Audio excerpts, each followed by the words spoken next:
TPCC పిలుపు మేరకు కరీంనగర్ నగరంలోని కిసాన్ నగర్ గాంధీ రోడ్లోని మహాత్మా గాంధీ విగ్రహం వద్ద జిల్లా కాంగ్రెస్ కార్పొరేషన్ కాంగ్రెస్ ఆధ్వర్యంలో నిరసన కార్యక్రమం చేపట్టారు. జాతీయ ఉపాధి హామీ చట్టం పథకంలో మహాత్మా గాంధీ పేరును తొలగించి కొత్త పథకాన్ని తెస్తూ బీజేపీ చేస్తున్న కుట్రలను ఖండించారు. అనంతరం మాట్లాడారు.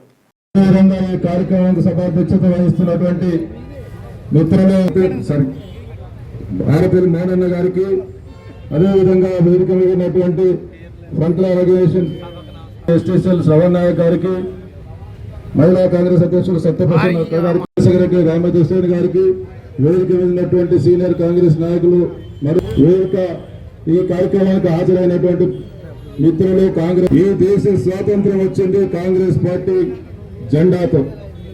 మరి ఆనాడు కాంగ్రెస్ పార్టీ ద్వారానే లాంటి మహోన్నతమైనటువంటి నాయకులు ఆ రోజు కాంగ్రెస్ జెండా చేతబట్టి ఏనాళ్ళు ఉపాధి లేని పరిస్థితిలో ఉంటే కూడా ఈ ఉపాధి హామీ పథకం స్థాపకమైనటువంటి పథకంలో ఈ 12 సంవత్సరాలుగా మరి అక్కడికి వచ్చే పని చేయాలనేటువంటి అసమర్థ బీజేపీ ప్రభుత్వం. ఇది కాంగ్రెస్ పార్టీ ఆనాడు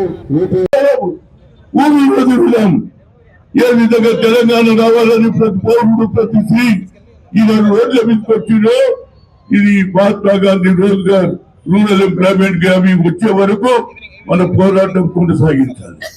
ఇవాళ రేవంత్ రెడ్డి గారు ముఖ్యమంత్రి ఉన్నారు. అందరు సర్పంచ్ చెప్పండి, అదే మహేష్ కుమార్ గౌడ్ గారు చెప్తున్నా, ఇవాళ మంచి ఛాన్స్ వచ్చింది. ప్రతి గ్రామంలో బడుగు బలైన వర్గాల వారు గెలిచారు. ఊర్లలో పోయి చెప్పండి, అమ్మా మీకు ఈ స్కీమ్ తీసేసిండు అంటే వాళ్ళకి తెలియాలి కదా.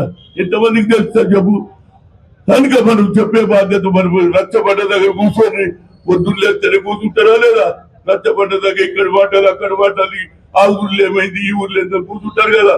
అట్లా మీరు కూర్చొని చెప్తుంటే ప్రతి ఒక్కరికి తెలుస్తుంది. అప్పుడే ప్రతి ఒక్కరు కూడా రోడ్ల మీదకి వస్తుంది. తెలంగాణ మూవ్మెంట్ ఊకే రాలేదు కదా బాబు. అందరం కూడా రోడ్ల మీద కూర్చున్నాం, ప్రజల దగ్గర పోయినాం. తెలంగాణ వస్తేనే మనకు న్యాయం జరుగుతుంది, ఉద్యోగాలు వస్తుంది, మన పదవులు ఆంధ్ర వాళ్ళు తీసేస్తున్నారు చెప్పడంతో ఈ ఉద్యమం కొనసాగింది. 1969 లో మల్లికార్జున గౌడ్ గారు, అదేవిధంగా డాక్టర్ మల్లి చెన్నారెడ్డి గారు ఉద్యమం, మదన్ మోహన్ గారు ఉద్యమం, ఇవన్నీ జరిగినాయి కాబట్టే తెలంగాణ వచ్చింది.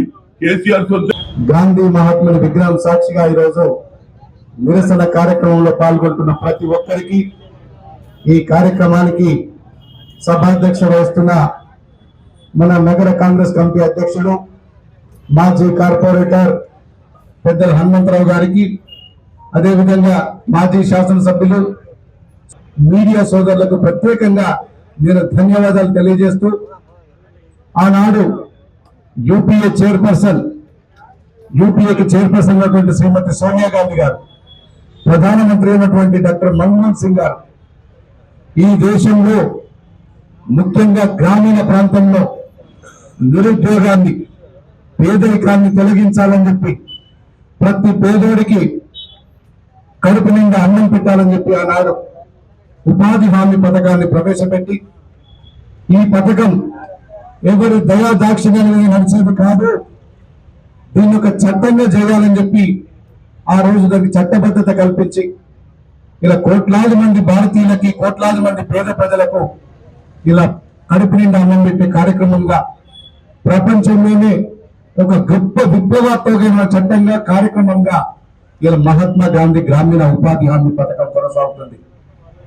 ఇలా దురదృష్టవశాత్తు ఈ దేశంలో భారతీయ జనతా పార్టీ నేతృత్వంలోని నరేంద్ర మోడీ గారి నాయకత్వంలో ప్రతి పథకానికి తోట్లు పొడుస్తూ, ఆనాడు మహాత్మా గాంధీ అంటే ఏదో ఒక విగ్రహం కాదు, ఒక పేరు